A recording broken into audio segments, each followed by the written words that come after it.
You are now listening to the Q&E Podcast. Is this what you want? Huh? Is this what you want? Well, come and get it, goddammit! Hello, everybody. You're listening to the Q&E Podcast. You're here with your boy Q Hicks right now. I got Edgar on the other line. Edgar, tell the people what's good. What's up, everybody? Welcome to another episode of the Q&E Podcast. We got a lot of topics for y'all today, so let's get right into it. The NBA playoffs have started. But we lit it right now, but we lit it titty right now, man. Every day, 4 games every day. This is how it's supposed to be. Bro, this is the best format, bro. This is the best format I've ever seen when it comes to playoffs. I got the playoffs all day. Oh my goodness, it has been lovely. It has been a truly lovely, bro. But if this is your first time listening to the Q&E Podcast, we are primarily sports podcast, but we do dive into entertainment. We got to get back on our film shit. We ain't did film in a minute. We going to get back on that, though. We got to, what's the show called? Lovecraft Country, man. We going to start reviewing that, John, weekly. I already told Edgar, man, we reviewing that, man. We've been away from film for a minute. I think the last one, what? The movie's been closed since March, so that's why. Facts. Unless we just been binge watching shit on, like, Netflix and all that, you ain't really watching no movies, so. Facts. But Lovecraft Country, that's something, bro. The trailer looked crazy. Episode 1 came out on Sunday, so I'm going to watch that episode today, bro. I already told Edgar to download HBO, man, so we definitely going to give you our reviews for that show in the future, so definitely going to look out for that. But we have 4 segments that come with the Q&E Podcast. We got the sports news, we got the social media wants to know, the entertainment, current events portion, and also past the ops. So definitely rock out with us. So first, like I said, the NBA playoffs. No, actually. I want to start this part off with something that really upset me this week, bro. It happened a minute ago, but it really just resurfaced in my brain. And it's the whole Calvin Johnson and Detroit Lions situation, bro. If you don't know the situation, it is that when Calvin Johnson retired, he had to give back his signing bonus money to the Lions because obviously he retired, so he wasn't going to play that year, so he had to give back his money. But in other situations, most players haven't had to do that. And in the Lions situation, he is arguably your top player in franchise history with Barry Sanders. And you making him give back signing bonus money? But in other situations like the Indianapolis Colts and Andrew Luck, he's getting paid more money, but he got to keep his signing bonus money. So I was thinking, bro, I was like, damn. I don't like to throw race on everything, but is it a race thing? Is it a white or black thing, or is it just a difference in franchise, bro? Because that really bugged me this week. I feel like there's multiple reasons. There is the possibility of it being a black or white thing, but I'm going to go the opposite route of that with this scenario because you have the Indianapolis Colts and you have the Detroit Lions. The Detroit Lions have historically ever since we've been kids, damn near for the most part, have historically just not been good. Even the Calvin Johnson years, he was basically bringing life to a team that without him had no life. So, and barely any, if none, for playoff appearances, as opposed to the Indianapolis Colts. You had the Peyton Manning era where you were constantly in playoff appearances, Super Bowl wins, and stuff like that. So the money situation for both of these franchises are completely different. So I'm not saying I understand the Detroit organization for trying to take that money back, but I feel like that's probably the scenario that's happening is like we already suck as a franchise and don't have that much money to deal with. So since you're not with us anymore, let us just get that signing bonus money back, which is not right. Like you said, Calvin Johnson has the right to that signing bonus money. Once you sign for that, that is your money. But I'm just going into the mind of the Detroit organization on why they feel they should take that money back. As opposed to the Colts, is like we have the brand, we have the legacy, we have the wins to have a salary cap to where you can keep that signing bonus even though you're walking. But I think so I'm gonna say it's a difference in situation is what I would say, or a difference in team. Because like you said, it had the Peyton Manning eras and all that. I would say that has something to do with it when it comes to Indianapolis Colts. They know how to be real professional when it comes to their business. And they know that they want Andrew Luck on their side when it comes to recruiting free agents. Or even if Andrew Luck wants to come back one day, that he'll be welcomed back with open arms. With somebody with Detroit not being that good of a franchise. But the thing about it to me is, bro, like I said, he is your top player in franchise history, to me at least. I really didn't get to see Barry Sanders. So well, I'll probably have Barry above him just because of how historical Barry is, but right under that is Calvin Johnson.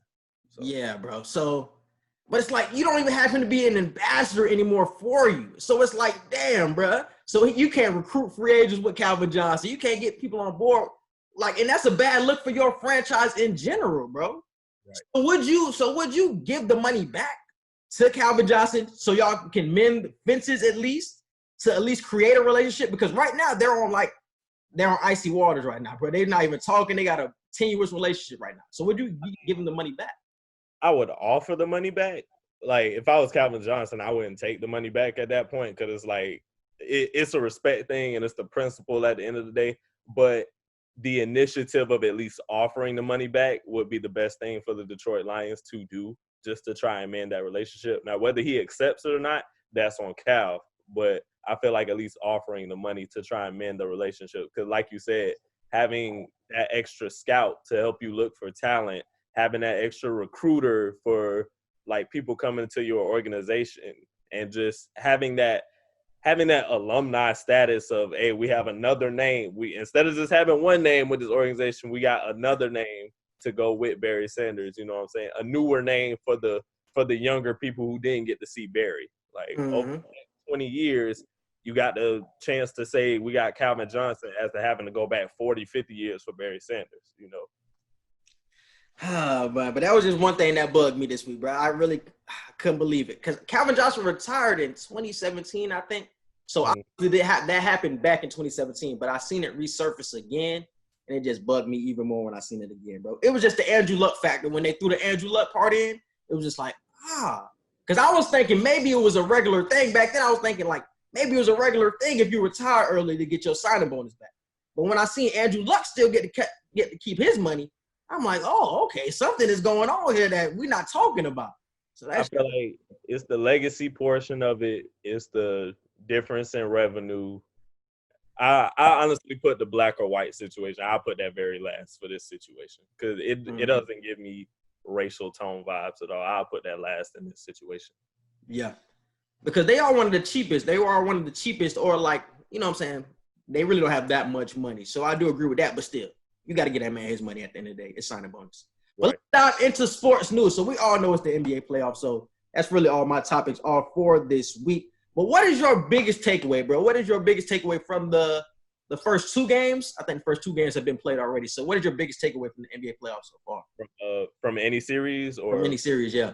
I'll start off with the Rockets and the Thunder. That series is not going how I thought it would go at all. I really felt like this was going to be one of the most craziest series that we were going to see in the first round, and it's just about to turn into a Rocket sweep at this point. And Russell Westbrook has not touched the floor yet, and that's crazy. I really thought this young Thunder team would give the Rockets a run for their money, but this is just proving the point of what I said of how efficient the Rockets are still playing, even though Russell Westbrook is not on the floor. That efficiency that they caught with him for the time that he was playing with them is still revealing itself with the system now that D'Antoni has created. So although I was right on that point, I feel bad that I'm wrong in the sense of this series is going to be a dog fight. It's just turning into an eventual sweep. So, yeah. And I'm going to stick with the Rockets, bro, but for a different reason. The Rockets defense is crazy, bro. The Rockets way better. Their defense is spectacular, bro. The fact that they don't have a center and play excellent defense, so that means they can guard. They're guarding you straight up. They're switching everything off the pick and roll, and they're locking up on defense. I did not expect – I think ever since the bubble, that's when their defense really tightened up, because at the end of the regular season before the pandemic hit, the defense was solid, but it wasn't spectacular. Now it's like they're actually locking up teams. And James Harden had how many points last game? Like 21? Like he didn't even have a good game, and they won by like 10. It's like, bro, it's not Harden no more. I want to speak on that. Even though I just praised their efficiency offensively lately, the fact that these people missed 15 threes, like 15 threes, the last time they missed that many threes, and it was consecutive. It was like 15 threes in a row that they missed. The last time they missed that many was like 2 years ago in the playoffs. I wanted 1 or 2 years ago in the playoffs when they were playing the Warriors. And they missed like 30. Like, it wasn't consecutive because they hit like one or two in between, but they missed almost a total of 33s, like, to end out that series. And then now you miss 15 in a row. It's like, I get it. I think they shot 56 threes in a game. That's the most three-pointers ever attempted in a playoff game or damn near any game in NBA history. So the fact that they're scoring better, they're still trying to revert back to that live or die by the three mentality. And I think there's so many teams in the NBA right now who aren't living by that philosophy. The Warriors are out. KD isn't playing. Like, there's no live or die. But what are you saying about that philosophy though? Are you saying that you want them to switch it? I mean, you can cut the switch on when it's necessary, but I feel like for the Thunder, I don't feel like that's a necessary switch that you have to have on. Oh no, you mean the Rockets? Oh yeah, for the Rockets. Okay. Yeah, I'm saying playing against the Thunder, like, that's not a switch that you need to cut on, like living or dying by the three. Like, I feel like that's just their system, though, bro. It's no way they can go away from that system. Like, they have no other system. I'm not saying go away from it, or somebody's getting a three. I'm not saying go away from it, but you can regress that just a tad bit. It's the Thunder. It's not like you're playing. Who's a good example in the West right now?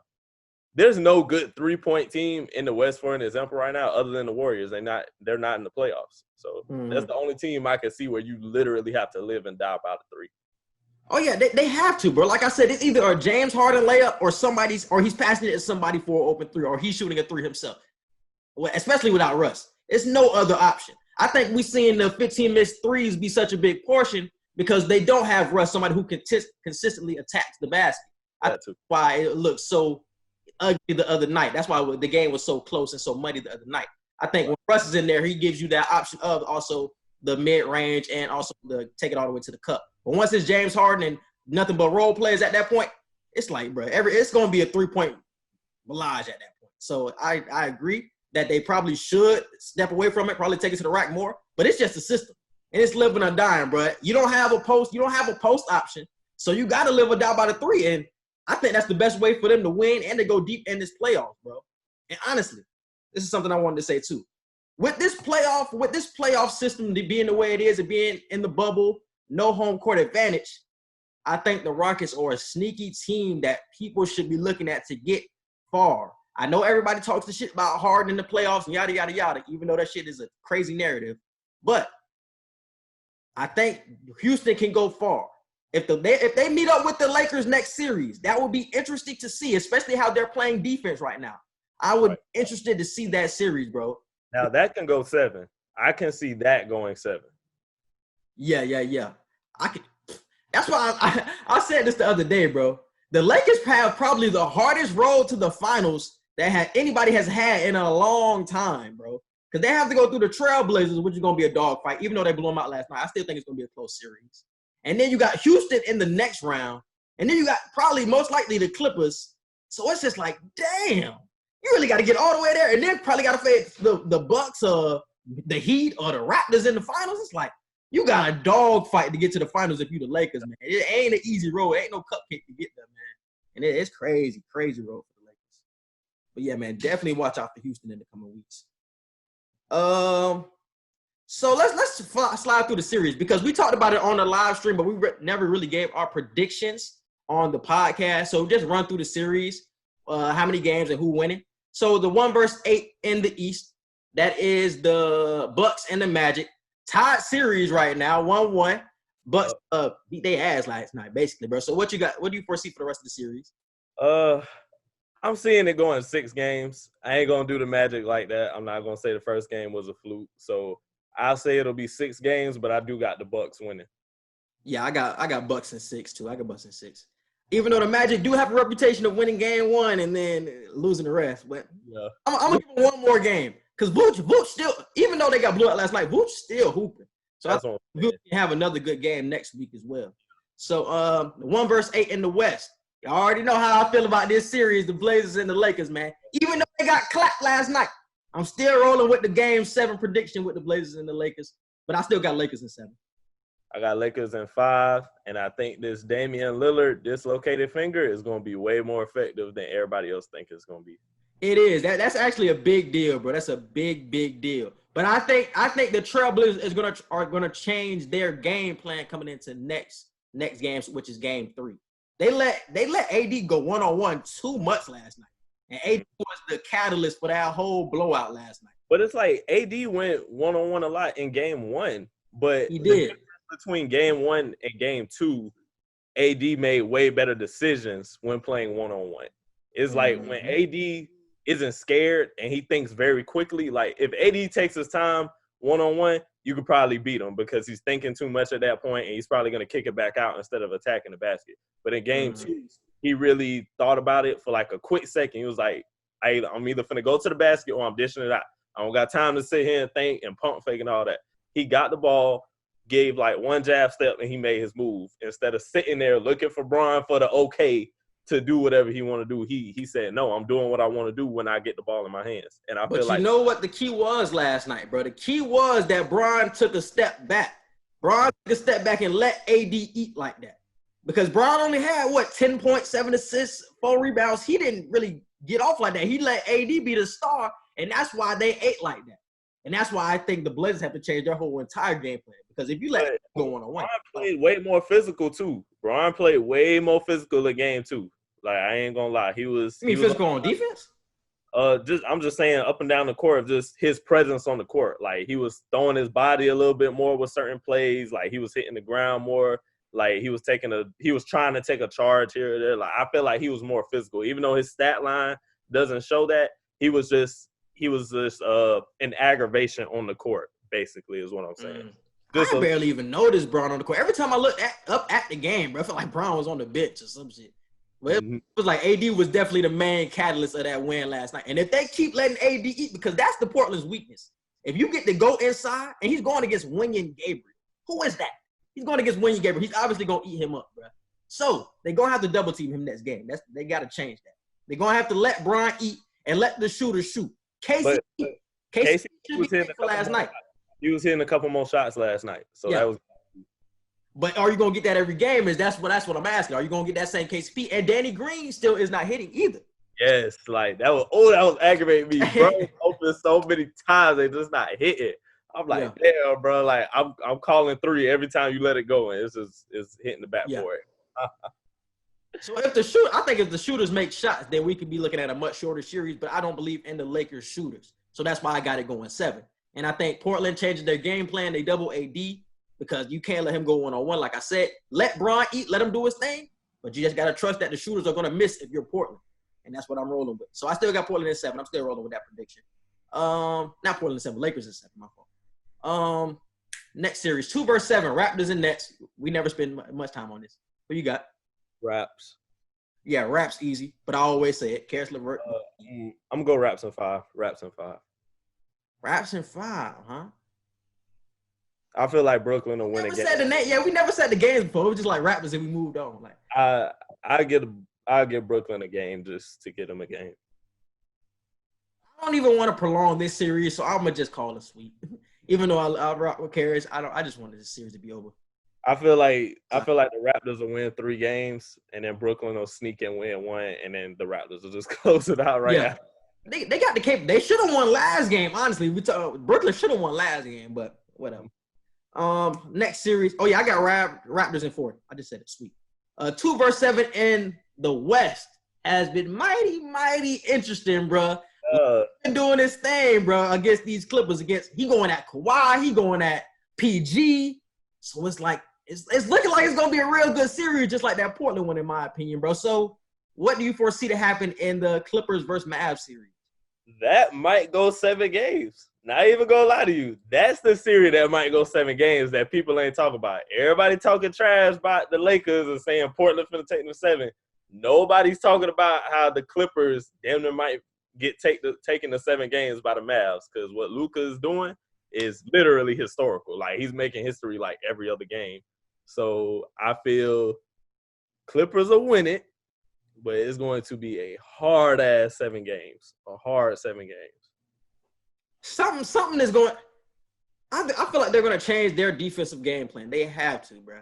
You have to have somebody other than Luka eat, bro. Even though The Mavericks' second unit was killing the Clippers the other game. Oh, my goodness. Trey Burke was getting off. DeLon Wright was getting off. Seth Curry was getting off. So the second unit for the Mavs was eating on the Clippers. And the Clippers are supposed to be a defensive stopper. And it's like, damn, y'all niggas get ate up by Trey Burke and shit. Like, man, you definitely going to get ate up by Luka, but it's like something is going to kick in tonight. The game 3 is tonight. Something is going to change tonight. I don't know what it is. I don't know. I'm not a coach, so I can't foresee any coaching change right now, but something is going to change tonight. Hey, if the Mavs take the lead of the series tonight, I'm for to lose it. I'm going to lose it if the Mavs go up 2-1 in this series. They still not going to win this series now. If they get the lead, I don't know now. Nah, if they get the lead, I don't know. I ain't going to say all that. I'm going to say this right here. This not even a prediction. This is a what if. This is going to be my what if. If the Mavs get the lead on the Clippers in this round 1 series, the Mavs going to win it. If the Clippers don't keep the lead of the series, they're not going to win. That's a prediction. That ain't no what if. That's a prediction. Yeah, I get it. Yeah, that's a prediction. Yeah, I'll say that. Something is going to change tonight, bro. You got to double team Luka, and you got to make everybody else eat at this point, bro. Because Luka is how much he had last game? I know he had 42 the first game. Oh yeah, he had 42 the first. In game 2, probably 30 something. And like I said, he's going at Kawhi and he's going at PG, bro. It's crazy. But I think the reason that they really got blown out, the Clippers got blown out in game 2, is that Paul George was in hella foul trouble. He barely played, it felt like. So I feel like he stays out of foul trouble, they'll be way better shape than they were in game. Crazy. Yeah, 28. Yeah, 28. So he really didn't. He snapped, but he ain't snap like he did in game 1. But like I said, the second was going crazy. Well, Zingas had 23 though, so he ain't have to snap like that. So. And like I said, look at the rest of the team. Trey Burke was eating this shit. You know what I'm saying? Trey Burke had 16. Tim Hardaway had 17. Seth Curry had 15. Marjanovic had 13. Like, that's the X factor, bro. The Clippers have nobody to stop Marjanovic at all, bro. Oh my goodness, he was going crazy the other night, bro. Kawhi had a silent 35. Kawhi. Oh no, Kawhi was eating. Had a silent Paul George. Yeah, Paul George not playing that much was really hurting him, bro. Because it was like Kawhi really had to do it on his own, and he had no help. How much Lou had? I know Lou had a good first half, but he really didn't do much in the second half, though. I know Lou didn't. Lou had 23. He had 23, so he had like 16 in the first half. And he ain't crazy. But it's just like, man, they have nobody to stop Marjanovic. He is the X factor, though, bro. Because like I said, they have nobody to stop that man. He's just doing hook shots over everybody's head. And that's an easy 13. And that's a 13 they need, because how much they won by? They won by like what? They won by 13. They won by 13. So his points was the key, the difference, bro. So I'm telling you, Marjanovic is really the X factor, dog. He really is. Niggas sleep on him, but yeah, watch out for Marjanovic. But I got Clippers in 6, though. Clippers in 6. I got Clips in 7. Clips in 7. I want to say something is going to change tonight, bro. I don't know what's going to change. I honestly don't know what is going to change because Luka better change. Crazy. They better not let the Mavs get this lead, bro. I promise y'all, if the Mavs get this lead, they're not letting it go. I'm not even worried about that, bro. I'm not, though. I'm not worried about the Mavs. Even if the Mavs do take the lead, I'm still confident in the Clippers because you have too much experience on that side of the ball or on that team, bro. You have too much experience for me to be worried about too much. But I would definitely be worried. If I was a Clippers fan. I wouldn't be. But next is 3 versus 6 in the East, which is the Celtics and the Sixers. How do you feel about that series? Celtics and 4. Yeah. That's how I'm feeling too, bro. And this is like me and Derek was going at it on the TL the other day, bro, about that whole Philly situation. And that whole Philly organization is just stupid as hell at this point, bro. You really paid Tobias Harris over Jimmy Buckets. Jimmy going crazy in Miami right now. And Tobias, when you really need Tobias without Ben Simmons, he's giving you 13 points? Come on, dog. And we're paying you 150 M's right now. And you giving me 13 points in a playoff game? Crazy. That's crazy. If you're Philly, you don't trade away all your shooters, so you really ain't got that many shooters. Tobias Harris is supposed to be your key player, and he not playing like it. Embiid trying to do something, but he getting double teamed and shit, so he can't eat like he want to eat. So it's like, damn, Philly. it's just too much going on. Like, it's too much going on in Philly. It's too much. I can't even die. It's too much going on at an organization where it shouldn't be that much going on. Embiid, there's no excuse for Embiid not to snap every single night.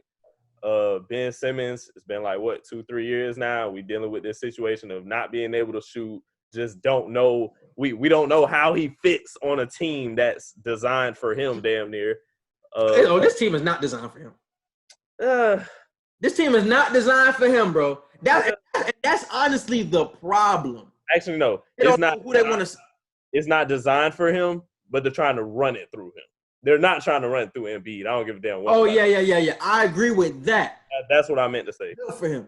I think the team, whatever team had Bellinelli and Ilyasova, I don't know if that was last year or 2 years ago, that team was built for him. They had J.J. Redick. They had Marco Bellinelli. They had Ersan Ilyasova. They had damn Covington. That was the team that was built around Ben Simmons, basically, but you had Embiid. And that was the team that was built around him for real, because you can run and gun with that lineup because you got shooters everywhere, bruh. But now it's like you have no shooters for real. You got Korkmaz, who's a definite shooter. You got Burke, who's hit and miss. And Shake is your best three-point shooter right now. Shake Milton, who really came out of the blue, is your damn best three-point shooter right now, dog. Come on, dog. And that's why they losing this series, getting their ass clapped right now, bro. Yeah, like, Embiid not coming every night, trying to run the team that's not built for Ben Simmons, but trying to run the team through Ben Simmons. And then Brett Brown, I don't think he's a trash coach, but he definitely has his question marks. So, I don't know. And the front office being terrible over the past couple of years, is just they're going downhill. They're not a downhill organization yet, but that's in their future if they keep going the way they're going. And I don't think the front office, I don't think Elton Brand has done that bad. Because last year, I was praising them. Because the moves they made last year with trading for Jimmy and trading for Tobias, they looked like they were going to be championship moves at that point. And there was a one Kawhi bucket away from getting to the conference finals. I don't want to say Elton Brand has did a terrible job. But the team this year, and the decision to pay Tobias over Jimmy, is really kicking their ass right now. That's what I'm saying. It's like it's going downhill. They're not there yet, but if they keep doing this over the next year or two, like making the decisions they're making, they're going to be an organization. Just if you're a star, you just don't want to go there. And I think it's becoming way more clear who Philly would go with if they had to trade Embiid or Simmons. It's becoming way more clear who they should ride with, because you're looking at but you're looking at the Embiid team right now, and he's doing nothing. If this was Ben Simmons surrounded by some shooters, and we seen that before when Embiid was out a couple of years ago, and it was like a 15-game winning streak or something like that, and it was no Embiid, just Ben Simmons and shooters. So they're seeing that Ben Simmons is the key. And Ben Simmons is the one you should build around, not Embiid. And this playoff series is really letting them know that. And it's an easy decision. I don't know. That's a real tough situation for me. I would probably pick Embiid, even though Embiid has shown me inconsistency.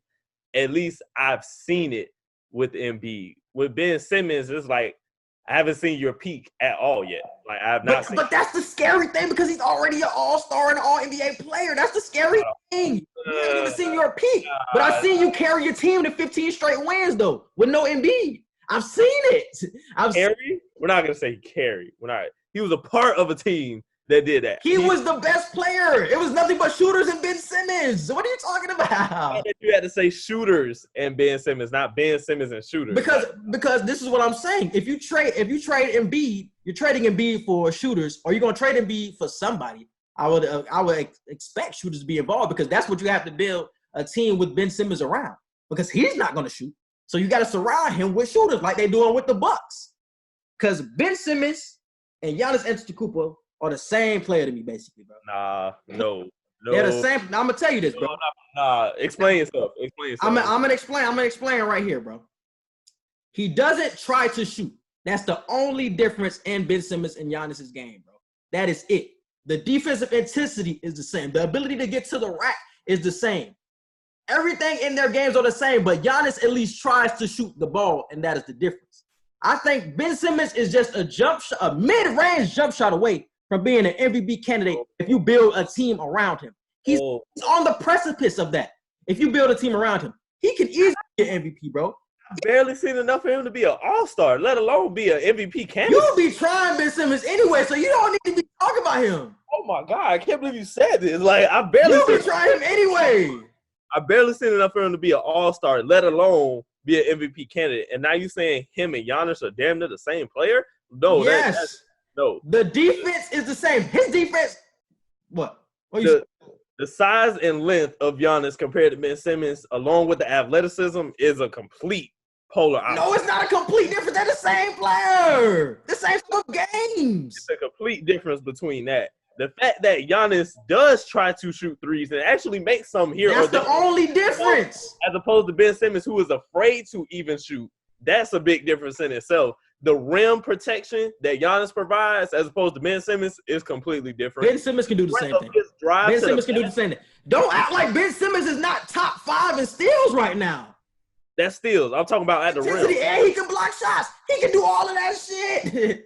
He can do all of that shit. Let me run through Ben Simmons stats, bro. Let me run through Ben Simmons stats, because you really try him right now. Like, he can't be the MVP of this league one day. You're crazy. And do not act like Giannis was shooting threes his whole career. I'm not saying he has been. I'm just saying threes the last couple of years. I'm just saying the fact that he's actually pulling. He's making the effort to pull and actually sink. He's sinking at least 2 threes a game. 1 to 2 threes a game. But don't act like Giannis was shooting threes his whole career. He transitioned into it. He transitioned into that, bro. Ben Simmons ain't trying to transition. Open gym, all I see is threes. In game situation, nothing. This nigga is averaging 17, 8, and 8. And you talking about he's not an all-star. 17, 8, and 8. And you saying he's not an all-star. Hold on. I can't believe you're saying Hold on, bro. Ben Simmons is not all-star. Who are you picking Ben Simmons over? Who did you pick Ben Simmons over? Because you definitely picked Ben Simmons for the All-Star game. Yes, because it's an easy decision. No. Who He's did you a pick top 5 defender in this league, bro. Who did you pick him over? I want to know who you picked him over. Bro, I don't remember who I picked him over, but yeah, I'll make that decision again, bro. I just wanted to find the stats. Here it is.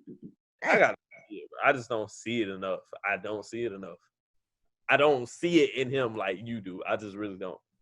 So he's top 5 and still doesn't give you the blocks like Giannis does. That's the only difference. That's why I said the rim protection.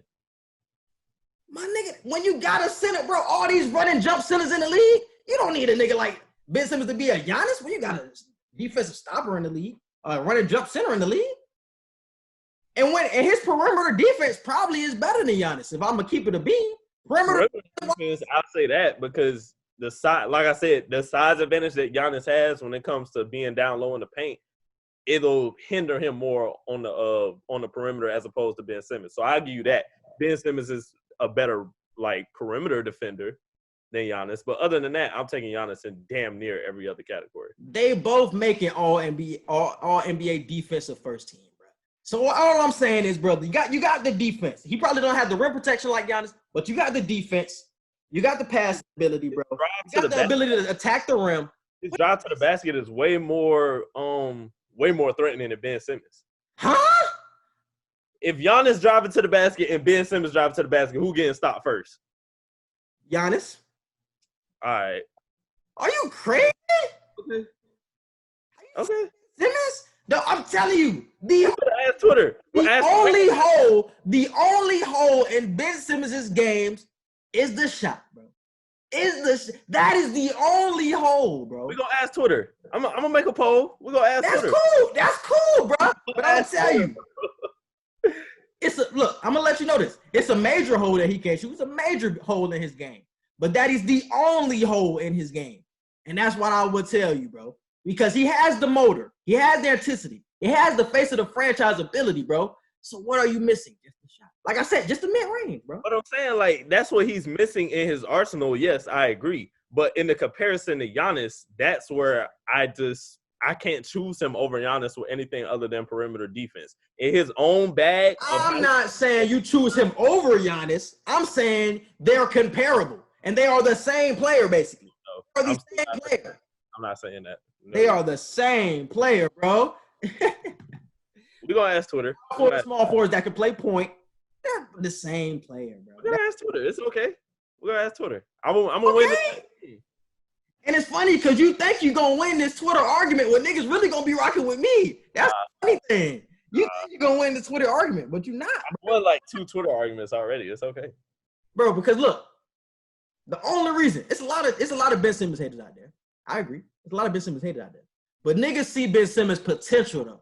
They see it. They see it for sure. I thought I saw it, and now I'm at the point now where it's like, you got to show me. You got to show me before I can believe again at this point. And what has Giannis done in this league? Has he won any championships? Has he done anything yet? MVP caliber player, obviously. When he has a team built around him. Continue. Everybody has to have a team built around him. What are you saying? But Ben Simmons does not. And that's what I'm telling you. If you build a team around Ben Simmons, they are the same player. That is what I'm getting through. That's what I'm telling you. Oh. I'm telling you right now because he doesn't have a team built around him. I really feel like you're diminishing his talent by saying that. Diminishing who? Honest, I feel like you're diminishing. I'm not. Sorry, bro. I just say he has the ability. He's not scared to shoot. That is the only difference between their 2 games, bro. That's it. That is it, bro. But let's move on. We spend too much time on this time. Let's move on. The 3 vs. 6 in the West has been who? 3 vs. 6 in the West. That's Nuggets. No, that's Denver and Utah. Yep. Nuggets and Utah. That series been good. Y'all was asleep on Utah when we had the live stream. You are not with sleep at all. I was asleep. They weren't showing me enough. I wasn't asleep on them. But yeah, man. Donovan Mitchell been going crazy, bro. Gobert played better defense in game 2 because he was getting ate up in game 1. Yeah. He played way better defense in game 2. Donovan Mitchell is really the catalyst. Mike Conley coming back. They said today Mike Conley coming back. This is what I will say.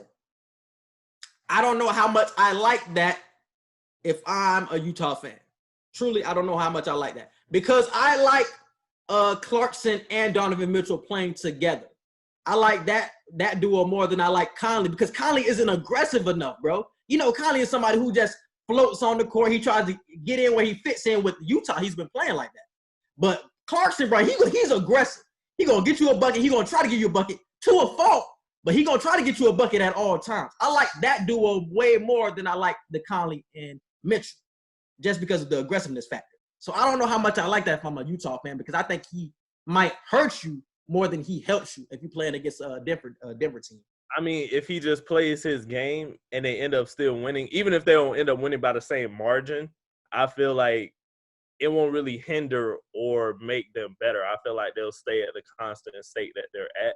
I agree Jordan Clarkson is more aggressive, but if Mike Conley can play his game, which is kind of reserved, but still generate the points that he needs to generate and the defensive effort he needs to generate, I feel like it isn't really a harm in that situation. And that's why I like Conley coming back. That's really the only reason why I like Conley coming back because he's a better defender for Jamal Murray. So I would say that much.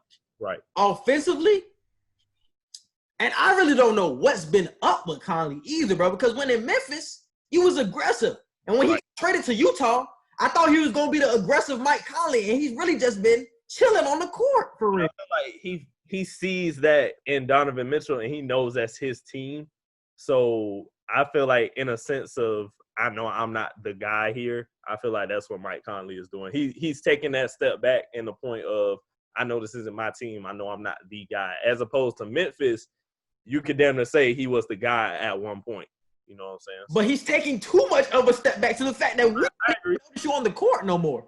And that's what I'm saying. You took too big of a step back. I'll say that. Yeah, that's what I'm saying. Like, you feel like a role player now when you should be the secondary scorer for this team. You feel what I'm saying? You can still be a playmaker. You still play solid defense, but we need you to be way more aggressive scoring-wise, bro. And I know he still got it. And that's what bugs me every time I watch the Jazz, because coming into the season, I had high expectations for the Jazz. Well, not high expectations, second-round expectations. But someone who can definitely fight with the Lakers and with the Clippers, because I thought Mike Conley would just be that much more aggressive this season. And he just hasn't been that, bro. You know what I'm saying? And I know he hasn't. So for them to win this series and for him to be on the court, he has to be way more aggressive scoring-wise, bro. Has to. But what do you foresee for the series, though, bro? I see Denver winning in 6. I see that going 6. I like Denver, and I've said it before. I'll say it again. Denver in the next 2 to 3 years is going to be one of the top teams in the West to have to beat to get to the finals. And I still feel the same way about that, even with watching this series. I feel like Utah, obviously, with Mike Conley coming back, I feel that'll help them more than hinder them. But I still see it going no more than 6. It shouldn't go 7 games, but I see Denver winning that. Yeah, I like Denver. I like Denver in 7. I like Denver in 7. I think Donovan Mitchell and Clarkson, that duo, like I was saying earlier, man, has been dangerous. And he's been hooping this whole playoffs, not playoffs, but this whole bubble. Donovan Mitchell, I'm saying, has been hooping this whole bubble, man. So I think it's going to continue throughout this playoff series. And the X factor is really Rudy Gobert and his defense. If he can play defense on Nikola Jokic like he did in game 2, then I think they could potentially win this series. But I don't foresee that for 4 out of 7 games. I see Jokic winning more than he loses in this series. So I'm going to rock out with the Nuggets, though. I'm going to rock out with the Nuggets. Next is the 4 versus 5 in the East, which is the Bucks. Not the Bucks. The Heat. The Heat. Heat and the Pacers. We don't got to spend too much time on it. Heat up 2-0 right now. They killing the Pacers, bro. How you feeling right now? I really thought this was going to be a dogfight series too, and I thought TJ Warren was going to show us up again, but nah. Hey, I Heat. What you saying? I was saying I Heat doing their thing. They handling business. They're trying to get that sweep out the way. Hey, and this is what I would say, bro. I love DJ Warren. Not TJ Warren, bro. I rocked with him since NC State days. But it's something about Jimmy, bro, that really, really hinders his game, bro. He doesn't give you the flashes like he did in the regular season or in the bubble. When Jimmy Butler shows up on the court with him, bro, he definitely goes down a level. Goes down a couple of notches. It's just certain players that, like, no matter how good you are, it's certain players that you just can't be that dude against. Like, he'll never say it, but Jimmy Butler is definitely that guy. It's like, whenever I play him, it's like I can't get the buckets like I usually get.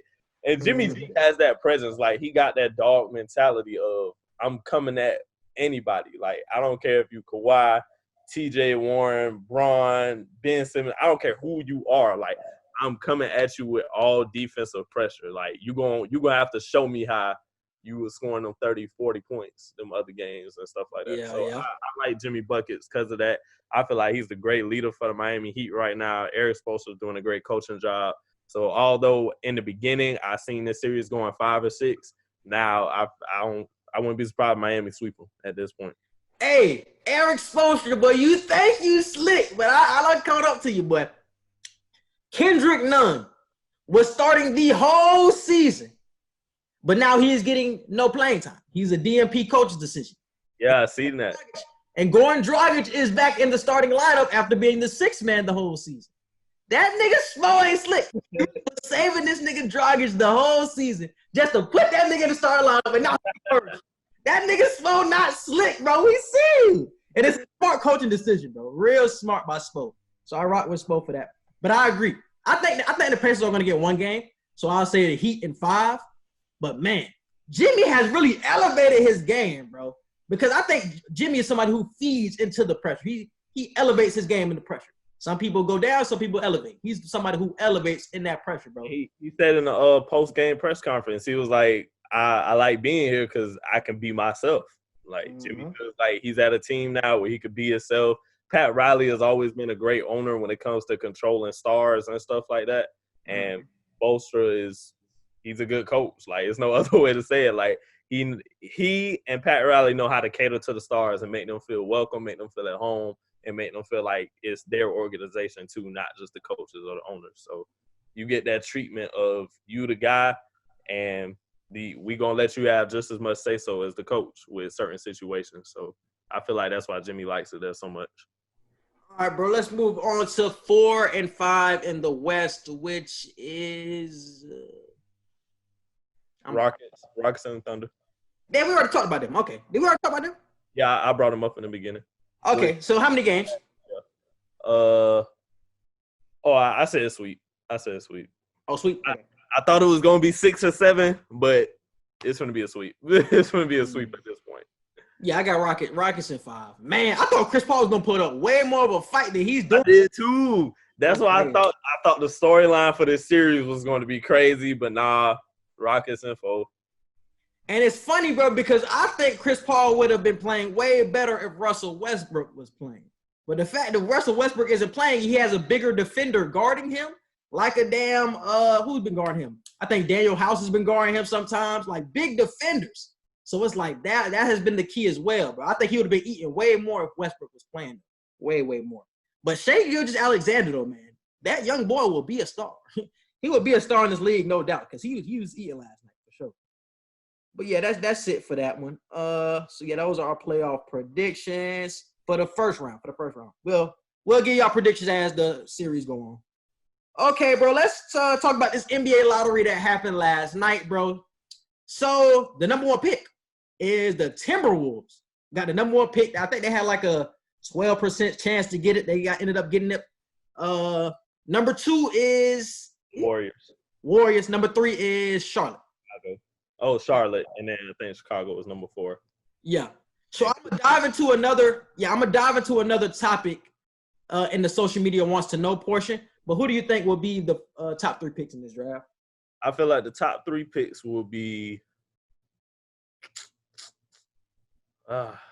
Anthony Edwards from Georgia being the number 1 overall pick, going to the Timberwolves, because I feel like the Timberwolves, they have no reason to get James Wiseman because you already got Cat and you're trying to build your franchise with him right now. So a big man that's not on the mind of the Timberwolves. So I see Anthony Edwards going to the Timberwolves, and with what you call it over there now, D'Angelo Russell. I feel like that trio, D'Angelo Russell, Anthony Edwards, and Cat, I feel like that'll be a good fit for Anthony Edwards. Pick number 2, James Wiseman going to the Warriors. I feel like the Warriors need that big man presence because you already got the shooter set over there. They're just injured right now, waiting to come back for the next season. So I feel like once they come back, Draymond Green will have somebody to help him when it comes to protecting the rim and whatnot. So James Wiseman to the Warriors. And number 3, I like LaMelo Ball to go to the Charlotte Hornets. The Ball family with Michael Jordan, that's going to be funny. I want to see if LeVar Ball will have a resurgence in the media with that happening. So that'll be funny to see. But I don't think so, bro. I think LeVar done chilled out. I think he's chilled out too, but you never know. With him, you never know. But yeah, I can see LaMelo fitting with Charlotte just because right now they're at ground zero at this point. Michael Jordan has never really made that great of a pick with anything or that great of a trade. This will be his first great one. this will be his first great pick. If he doesn't mess it up, this will be his first great pick. So I'm calling LaMelo Ball to the Charlotte Hornets. Yeah. And I agree with all the picks. And I want my flowers too, bro, because I predicted this Warriors team will come together. I definitely said Wiggins will get traded there, and I said they'll pick Wiseman, bro. If this happens, I want my flowers. We're still waiting on the Wiggins thing. We're still waiting on that. No, Wiggins is there. Wiggins is with the Warriors. Oh, yeah, that's right. Yeah. So, yeah, man, I want my flowers, bro. But I agree with everything Edgar just said, though, bro. The top 3, pretty solidified. I think Edwards is a perfect fit, damn near perfect fit next to D'Angelo Russell. Because I think he has the ability to be a great perimeter defender. He has the tools. Right. I don't know if he will get there, but he has the tools to be a great perimeter defender. And he has scoring ability, bro. He can shoot the ball. He can rack it. He can do everything with the rock. So I think that's great next to Russell. Wiseman, I've been saying that for a long time. Wiseman, they need a presence behind Draymond Green. I think Draymond Green is getting older, so he's not the same defender as in past years. So you need somebody who can definitely hold down the paint. And LaMelo Ball, easy decision if you're Michael Jordan, bro. Easy decision. If you Devontae Graham, I would feel away because after your great season, it's just like, actually, I wouldn't feel away if I was Devontae Graham. If I was Terry Rozier, I would feel away because they just paid him $18-19 million last year, right. And they about to draft a point guard, and Rozier finna hit the bench because I think it's gonna be LaMelo, Devontae, Miles Bridges, PJ, and Zeller. It's probably gonna be their starting lineup. So I think they're gonna rock out with that. And Rozier, after getting paid $19 million, is gonna have to come off the bench again. I feel like it's gonna happen, bro. Because he played terrible this past season, bro. He played terrible. And Devontae Graham has played too well to put back on the bench. So I think he has to stay in the starting lineup, bro. And you gotta start LaMelo. LaMelo is definitely your future. Yeah, LaMelo ain't. You can't put LaMelo. We definitely gonna see LeVar Ball there. Yeah, exactly. Yeah, that's not gonna ride. Exactly, bro. But we're gonna dive into the NBA lottery again, as social media wants to know. But let's talk about these fired coaches, bro. So Alvin Gentry was fired by the New Orleans Pelicans, and also Jim Boylan. Thank God that nigga is out of there with the Bulls, bro. Thank God he's out of there with the Bulls. Three most dysfunctional franchises right now. They did something. I thought they was gonna give him another season, bro. He done been there a year and a half, and they did shit for your team, bro. I thought they were gonna let him get another season, but finally they fired him this past week. So what do you feel are the coaching possibilities for the Pelicans and the Bulls right now, bro? You got Tyronn Lue. You still got Jay Kidd. You got Sam Cassell. You got Van Gundy. Who you feeling? Who you liking like Atkinson? I could definitely see Ty Lue in New Orleans. I could definitely see that with that young group right now with Zion and the way Brandon Ingram is put on his most improved player candidate ability this year, and Lonzo Ball forming into who he's forming to. I feel like that's a perfect situation for Ty Lue, because you have that he's dealt with the highest star mentality of dealing with LeBron James now. So dealing with the up and coming star of Zion Williamson, I feel like he can groom him better on how to do things and integrate him in that system to work around Zion, as opposed to just having Zion work around everybody else right now. So I like Ty Lue in New Orleans. Jason Kidd, would I want him in Chicago? I think that's Atkinson, bro. Kenny Atkinson need to be on the phone with the Bulls right now. I was going to say Jason Kidd is too big of a question mark for Chicago. I just don't feel like he would fit there that great. Nah, J. Kidd gonna get a job. I don't know where. J. Kidd gonna get a job somewhere though. But it's not the Bulls, and it's not I don't think it's the Pelicans either. But I think he's gonna end up with somebody this year. There's gonna be more firings by the end of the season. Philly, maybe. Yeah, maybe if Brown get out of there, you could see it with Philly too. Philly, I can see Philly. The Bulls, no, I can't see that. But Philly, I can see Philly. I got Kenny Atkinson for the Bulls, and I really don't know who I got for the Pelicans, bro. I don't know who's the best fit, because they definitely need a run and gun coach. I like Ty Lue with that. Ty Lue? I don't know. They need a run and gun coach, bro. I don't know if Ty Lue is run and gun like that. I think Gentry had the right style of play. Like, the style of play needs to stay high-paced, especially with Lonzo and Zion on your team. So it's like, I would say Ty Lue for right now, because I can't think of anybody else who's high-paced like that. But Ty Lue's cool. Ty Lue's cool. Okay, bro. Let's dive into football, bro. Gerald McCoy tore his quad. He now plays for the Dallas Cowboys. Tore his quad, so now he is out for the season, bro. Is this a major hit for the Cowboys, bro? Is this something they're going to blow over when they look back on it? I just want to say, first off, I was so sad to hear that news, being the diehard Bucs fan that I am. Like, it was already hard knowing that Gerald McCoy has gone to another team. But the fact that now, like, he can't even play for that other team right now, like, that hit me hard. I was like, damn, because I want to still see him eat.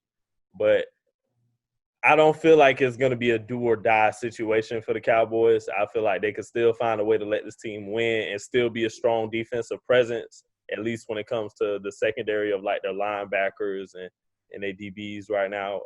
They just need to find a way to make it work.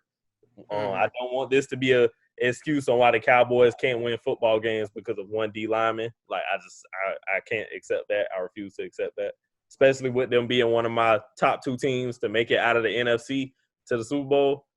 Yeah, they have no excuse. When did you say this, boy? Been said this. Well, I definitely said this. I said the Bucs and the Dallas Cowboys are the two teams in the NFC that have no excuse to not make a Super Bowl run. So you have them making it out of the NFC. Or you got them going to the conference championship. Yeah. I'm not saying they're going to the conference championship, but I'm saying they have no excuse. Nah, that's what you're saying. No, because I said I can't get it going because I got the Bucs. Like I said, the Bucs. No, but I'm saying you got them going to the conference championship against the Bucs. I don't want to call it like that. I'm just saying, I'm just saying the Bucks and the Cowboys have no excuse to not at least make a Super Bowl run. Like, to get deep in the playoffs and damn near get there, they have no excuse. Now, if they get beat just because they got outplayed and they got beat, but I don't want to hear no excuses on it. That's what I'm saying. They have no excuse to not make a run. Mm-hmm. That nigga, you try to throw that shit in there on the slit. Well, I see it. I literally said on there on the slit. Well, you can definitely dig this up in the archives. I definitely said this a while ago, and I've been saying it. Cowboys and the Bucks have no excuse to not make a Super Bowl run. Mm-hmm. All right. I don't think it's that big of a hit. I don't think so. I think McCoy is still a good player in this league, but he was injured. He was injured most of last year too for the Panthers. So I was expecting the same thing. I didn't want him to tear nothing. I thought he was definitely gonna miss games this season. But the way they handled him though, because they ended up releasing him. So he tore his quad and they ended up releasing him. Most of the time, they at least keep you on the roster and let you rehab with the team, bro. So how do you feel like that situation was handled? Do you like the way it was handled? Do you like the way he was released, just cut like that? I don't like the way he was released. I feel like they could have just, held on to him and see what happened after surgery or whatever, things like that. But hey, you want to know what's funny about that whole situation? The Cowboys predicted this to happen. No bullshit. They predicted this to happen because in his contract he had a quad. What do you call it? A quad, like a paragraph in the contract that said, if you mess up your quad, we can cut you with no guaranteed money. That's basically what it said. Because his whole right side has been injured his career. So his shoulder, his knee, his calf, all of that has been injured, except for his quad. So it's like the Cowboys said, everything on his right side is injured, so his quad gonna mess up this year. So let's put this in the paragraph. Let's sneak that in the contract. So they predicted this to happen on the highest of keys. I don't want to say they predicted barely no money. I don't want to say they predicted it, but they definitely spoke it into existence without necessarily trying to. They knew it was gonna happen. That's what, bro. There's no reason that would have been. That's not regular contract talk, bro. That's true. They knew what was gonna happen, bro. Because obviously, if everything on your right side hurting except for your quad, it's like you compromising your whole right side except for your quad. So your quad gonna have to give out at some time. But it was definitely sad to see though. I watched the video. It was like he was barely moving in the actual video. He really just got pushed. He's like his whole quad just tore. You can see it. And it was definitely sad to watch, man. But I pray he gets back fast, man. Do you think he's a Hall of Famer?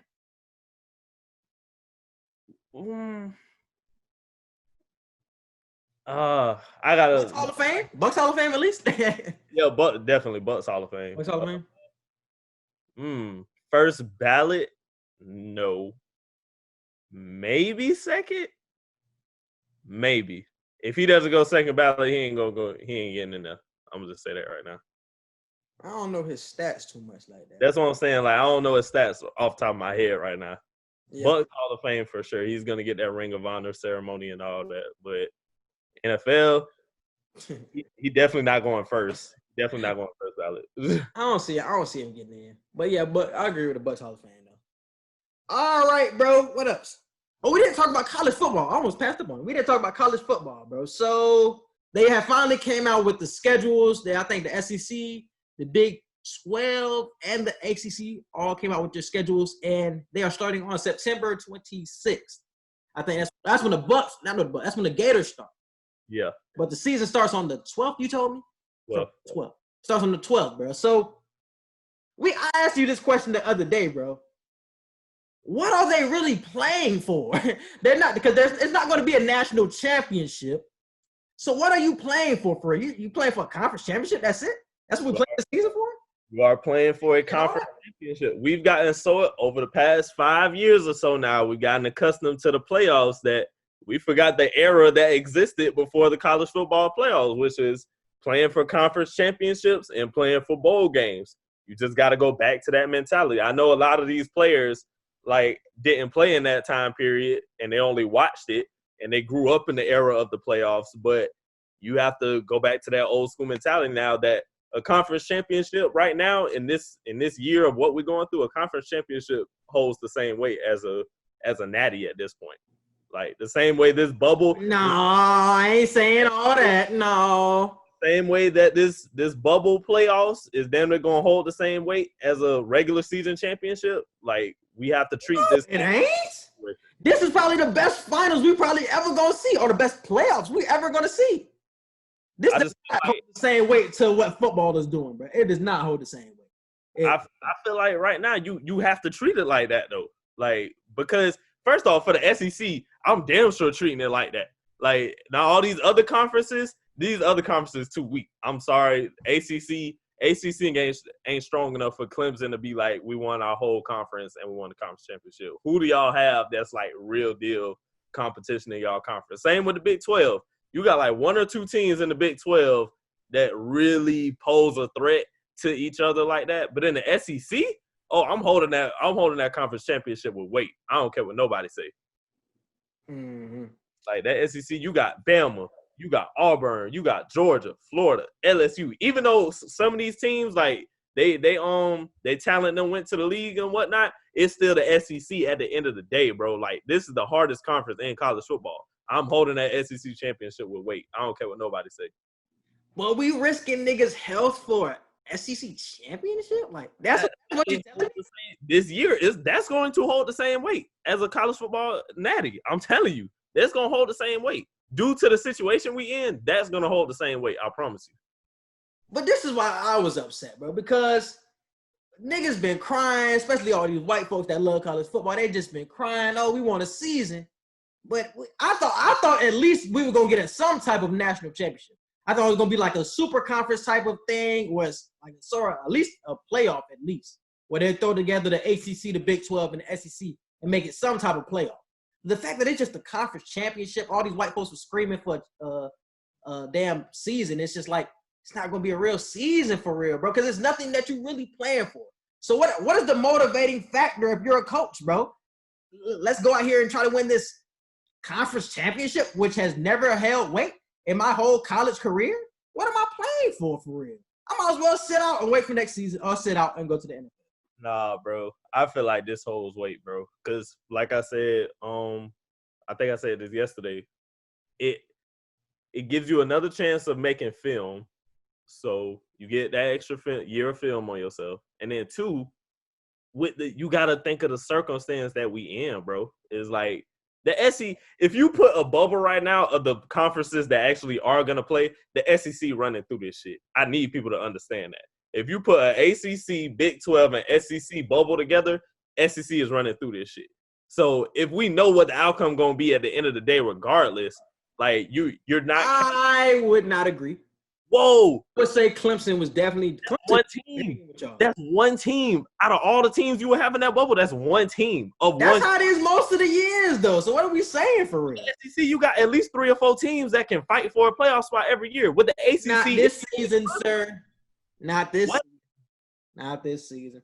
I ain't scared of nobody in the SEC for real, bro. I'm not scared of the SEC. You only got one team. If you're the Big 12, you maybe got Oregon. Maybe. That's a big ass. No, I mean, that's Pac-12. That's Pac-12. But Oklahoma. Big 12, Oklahoma. You only got Oklahoma. SEC got 3 or 4 solid teams that you know for a fact finna run through some shit. This was Clemson or Florida year, bro. That's how I feel. I'm not scared of anybody in the SEC. I'm not scared of Alabama. If I'm in the ACC, I ain't worried about Alabama. I ain't worried about LSU. Everybody that left. You got to think about it. So many conferences are left out now, out of this bubble, to where it would just be SEC dominated. Wisconsin wouldn't be in the – wait, is Wisconsin in this bubble? No. Wisconsin not in – whoa, I thought it was Big 12. They Big 10. They Big 10. Wisconsin not in this bubble. What's called Notre Dame not in the bubble. Who else? Independent. I don't know. They might be playing. They independent, though. They didn't say Independence was playing. If Independence not playing, name out. Oh, Independence not playing? At least that's what I read. I ain't reading no Independence playing. Okay. But you got a couple teams that's not even included in the bubble that's just missing out on something like this. That I feel like that just give the SEC more weight. Look at this story I just read. Notre Dame football halts practice for second straight day as 5 more players test positive. So we're risking niggas' health for a conference championship, bro. I'm telling you, we risking niggas' health for a conference championship? Are you kidding me? That's what we playing for? You can catch it at home.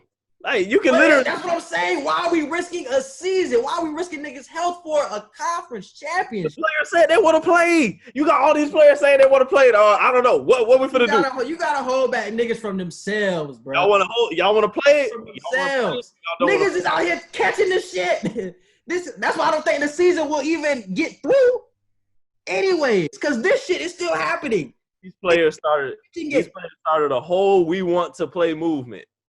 So now we just supposed to not play, because if we don't let them play after they done started this "we want to play" movement, they wanted to be safe while playing. That was the whole purpose. They wanted to be safe while playing. You can offer a safe way. This is not safe if niggas is still catching it.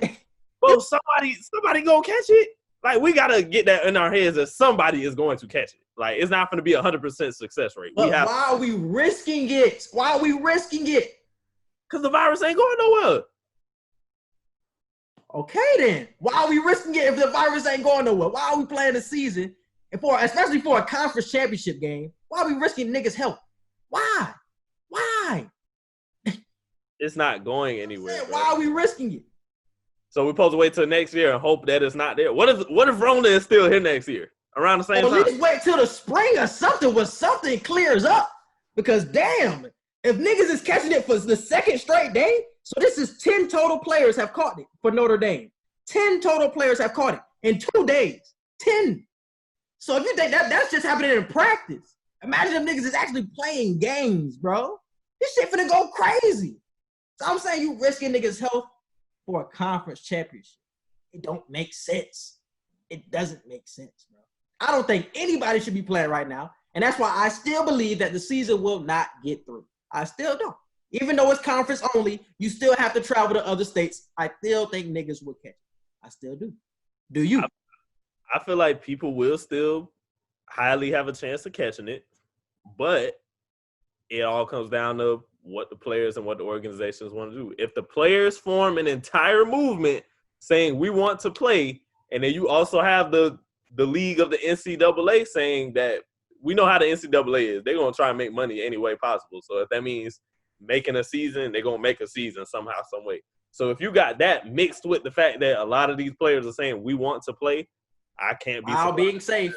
Season. You're missing the while being safe part. While being safe. These multi-million-dollar, billion-dollar college organizations, like, I'm sure they have a way to successfully keep these players safe. I'm sure they do. Now, whether they utilize that, that's on them. But we can't sit here and say they don't have a way to keep these players safe. I know they do. Notre Dame is a school that has money. But that's what I said. Are they utilizing that money to make sure these players are safe? We don't know. Is anybody? We're a month away from the season, or we're a couple of weeks away from the season. Is anybody utilizing it? Yeah, I ain't hear nobody here in Florida catch nothing yet. So obviously, some people know how to do it, and some people don't. Man. And Florida is one of the hottest states when it comes to Rona right now. So niggas is out here playing risky business for a conference championship, but I cannot believe it. A conference championship that holds high weight right now due to what we're in. Doesn't. All right, bro. We'll finish that off right there. Let's move on to the social media wants to know portion of this podcast.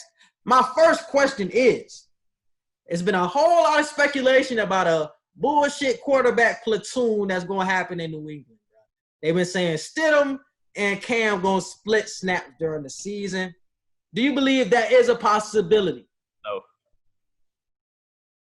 There's no need to talk about it. No. Yeah, there's no need to talk about it. No, that's not. And I just wanted to dive into this, bro, because we all know that Belichick loves to throw smoke screens in there. He wants you to have you thinking one way and then throw something completely different at you. And this is literally the definition of a smoke screen. This is not happening. We have never seen this in the NFL. I don't think we've ever seen this in the NFL. A fucking platoon quarterback system? Come on, bro. Come on.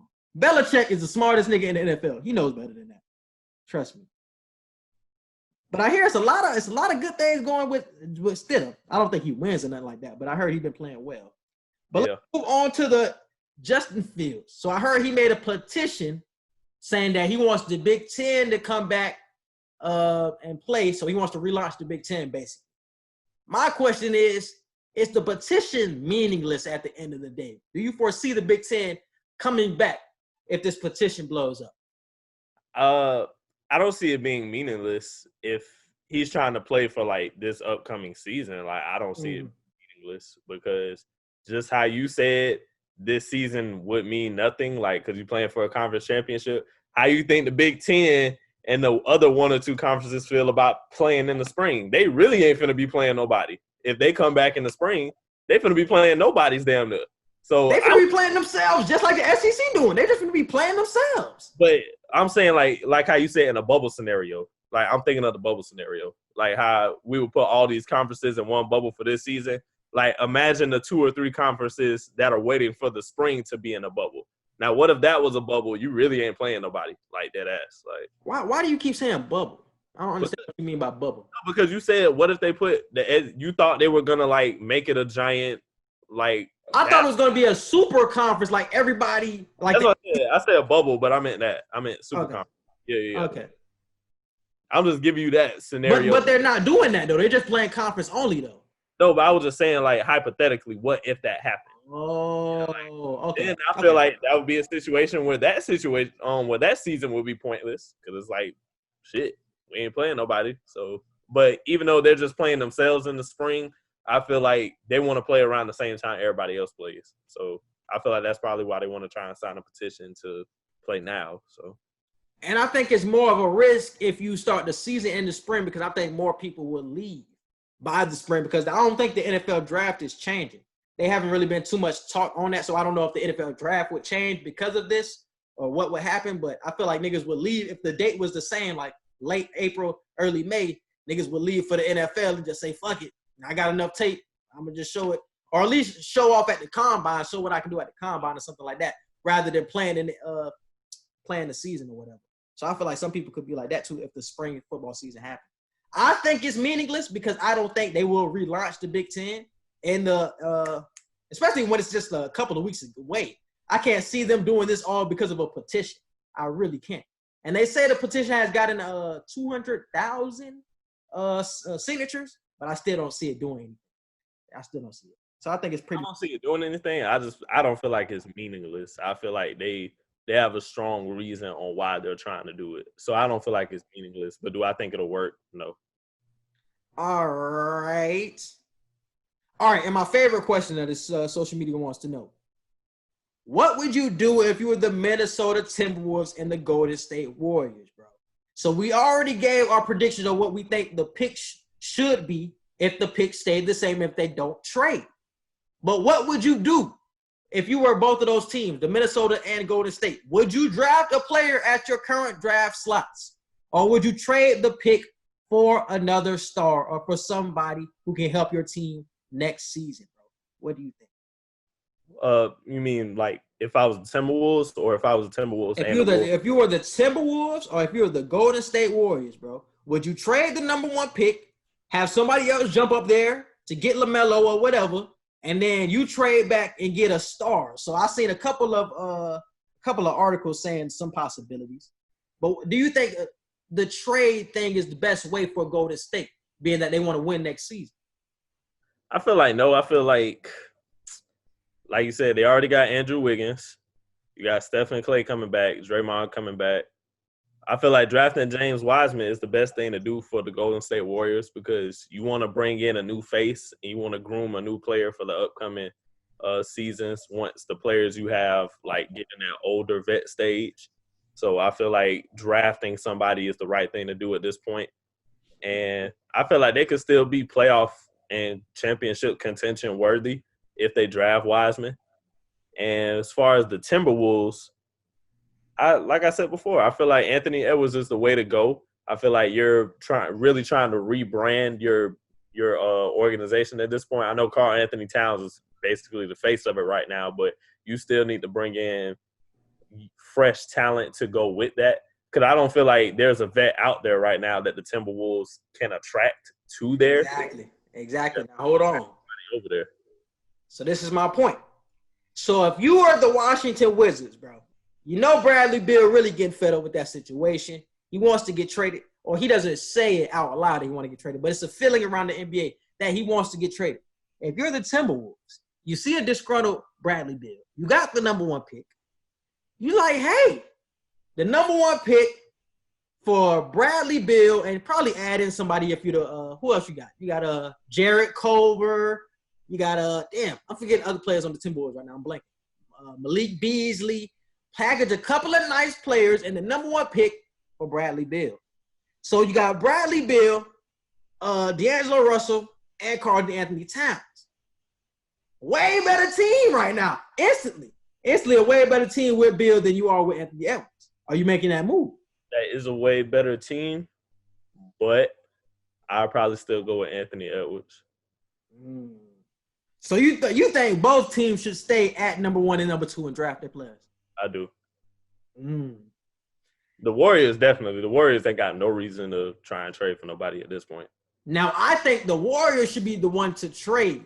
I think the Warriors should be the team to trade. I think the Timberwolves should stay at number 1 and draft Anthony Edwards. But I think the Warriors, a lot of people are going to come for that Warriors pick because LaMelo is going to be available at number 2. And it's going to be the Knicks might want to jump up there. So you could trade Mitchell Robinson. You can trade the number 8 pick. You can trade some RJ Barrett to the Warriors, and you can get LaMelo with the Knicks. That's a possibility right now because Mitchell Robinson. Ooh, is Mitchell Robinson better than Wiseman? Ooh, that's tough. I'll say no. It's close, but it's a no. That's tough. Mitchell Robinson is nice though. He gonna be a player in this league because he gets like hella blocks. Like I seen this nigga have six block games like consecutively. It's crazy. But I know he's gonna be a good player. So if you're the Warriors, bro, you get that.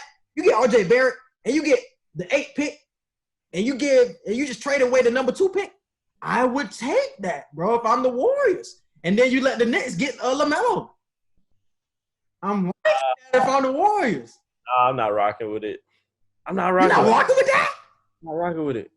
I like the Warriors to just stay where they at the number 2 pick, get James Wiseman, increase that big man presence, and stick to what they got already with Steph, Clay, and Draymond. I feel like that's. Why don't you like that though, bro? That's real enticing, is it not? I ain't gonna say I don't like it. I just feel like the decision to stay number 2 is better. I feel like that's the better decision to make. I don't know. I like the trade, bro. Because you get somebody, you get a player of the future. Because y'all need to get younger on the lowest of keys because Steph them getting old right now. So you bring in somebody young like RJ Barrett who has potential. You bring in Mitchell Robinson who's young, who's about 21, got potential. And then you put them next to Wiggins. You put them next to a Steph. You put them next to a Clay. That team, are they winning a championship next year? I don't know. You be going over the top with it. I thought you was just going to say like the next great playoff run team. I thought you was going to say something like that, but no. Are they winning a championship? I don't know, man. I don't know. You're talking crazy at that point. I don't know. I think they're going to be a top 3 team. They're going to be a top 3 team in the West next season. I wish Mount was on this one because he would have thought you was crazy to say that. What'd you say? I wish Mount was on this one. He would have thought you was crazy for saying that. Mount would have agreed. Well, I'm gonna send this clip to Mount. Mount would have agreed. Mount know that deal is way better than number 2. I'm taking that. If I was the Knicks, I would want the number 2 pick. And if I was the Warriors, giving me Mitchell Robinson and RJ Barrett for the number 2 pick. Of course, if you're the Knicks, we would want the number 2 pick. But I just see that. I don't see the Warriors letting that go. That's what I'm saying. Man, yeah. Cause so this article came out last night. I think a couple of these trades are bullshit, but a couple are interesting. They at least get you to debate. So it was this one trade that said the Chicago Bulls trade the number 4 pick, Lowry Markkanen, Zach LaVine. Oh, damn, they're trading a lot for Ben Simmons. So they said they would trade Lauri Markkanen, Zach LaVine, Kobe White, Simmons, bro, and the number 4 pick. Overvaluing this, man. That is the definition. It's not overvalued. I think that's too much, but I don't think that's overvaluing. You take LaVine out, then I would trade him. What else? And they said the Hawks send the number 6 pick to the Minnesota for Kevin Huerter and a 2022 second rounder or 2022 first rounder, and they would get the number 1 pick. So that means Anthony Edwards would be going to the Hawks. And I thought he was going to the Hawks last night. I thought the Hawks were going to get the number 1 pick last night. Nah, I don't like that. That's bullshit. Yeah, I don't like that trade either. I don't like that trade. If I'm the Timberwolves, I don't like that trade. If I'm the Hawks, I'm loving that trade. I'm loving that trade. But Kevin Huerter's solid, though. I ain't gonna cap. Kevin Huerter's solid. Anthony Edwards and Trey Young? Yes. And Reddish? Yes. I don't like that. Collins? Yes. I don't like that. That team would have been stacked, my boy. I don't like that. That team would have been stacked. I don't like it. You telling me Cam, Trey, that nigga Ant, Collins, and Capella? They in the top 3 seed in the East? You just overdoing it with How overdoing? That's not bull. That's real. You're overdoing That's it. You be making a good point, and then you be like, top 3? Like, no. Top 3 in the East. They have the talent to be top 3 in the East today. You could have just said something simple like playoff team. Like, no, top 3. Oh, that's too low. That's too low. No, we're not jumping that high. Stop it. All right, bro. I'm just telling you, if you're a Hawks, man, you would have wanted Ant Edwards, man. I'm telling you. All right, bro. Let's dive into the entertainment and current events.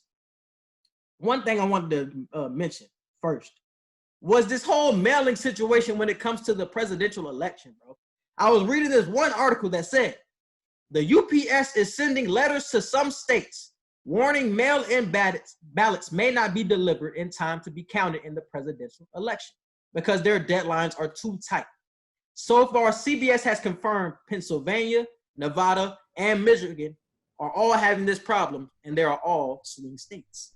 Crazy, bro. So that means if you try to mail in your ballots, the bitches might not be counted. So definitely get your ass up off that couch and get up and vote. I know the line's long.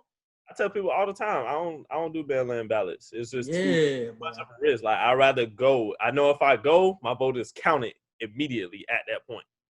So it ain't no I gotta wait a few days or none of that. Like, no, it's counted as soon as I do it. So definitely. Oh, and it's also for some more states too. It's at Arizona, what they say, Arizona, California. So it's for more states, bro. So definitely don't mail in your ballots, bro. And also, it's an episode, not episode, but it was a part of Scandal where they basically changed your votes. If you mailed it in, they changed your votes and they really did it like that. You know what I'm saying? Because you mail it in, it's like it's out of your hands after you mail it in. Like it can be tampered with. So niggas be tampering with mail-in ballots and shit like that, bro. So y'all definitely gotta watch out, bro. Niggas really be sneaky. I say, man, literally just get your ass up and go vote. Just find a time to do it. Cause I honestly feel like if you go vote, you should be able to leave from work. You should be able to like leave from school if necessary and stuff like that. I feel like that is a situation where you should literally have an excused absence from your job or your school if you're going to vote, especially if you come back and you show your I voted sticker or you show like actual proof that you went to go vote. That's your legal right as a citizen in the United States to vote. So I don't feel like you should be penalized for leaving work. Like, because some people say, I work all day, I can't go vote. Like, no, your job should be able to say you can go. We'll give you one or 1.5 hours, and you get that time slot to go vote. That's your vote time. So hey, them lines be long though, boy. I seen one in Atlanta was wrapping around 2 corners, boy. I said, damn, niggas like that. But I feel like once again, maybe not 1.5 hours, whatever time slot you need to go vote. Your job or your school should give you that time slot to do that, or just make they should make the voting day, like the actual day that everybody in the country like needs to vote. They should make that a day when you don't have to work. Like, I feel like that's the best thing to do to get everybody to vote. I mean, that might not be that's like the perfect scenario, but I feel like most jobs should not require you to work, and most schools should not require you to go to school on a day that everybody has to vote. That way you literally have no excuse. You have no excuse. Mm-hmm. I agree, bro, but I don't know if they gonna do that, when they gonna do that, bro, because damn, these big businesses, bro, they want their money. They want on the clock at all. I said, that would be a perfect scenario. That would just be too perfect. So facts, bro. All right, bro. Next topic is you heard about the bubonic plague? Yeah, I seen something about that. I ain't really read the article, but I seen something about that. Yeah, so and interesting to me because I thought it was the same thing like the coronavirus. It came from China and then it ended up in California and then it spread from there. But I'm hearing that the bubonic plague happens at least, it has 10 occurrences every year. It has 10 occurrences every year in the U.S. So this isn't the first time this has happened. It usually happens 10 times a year. So you shouldn't be surprised. You should definitely be on alert, but this happens every year, though. So don't go crazy over the bubonic plague.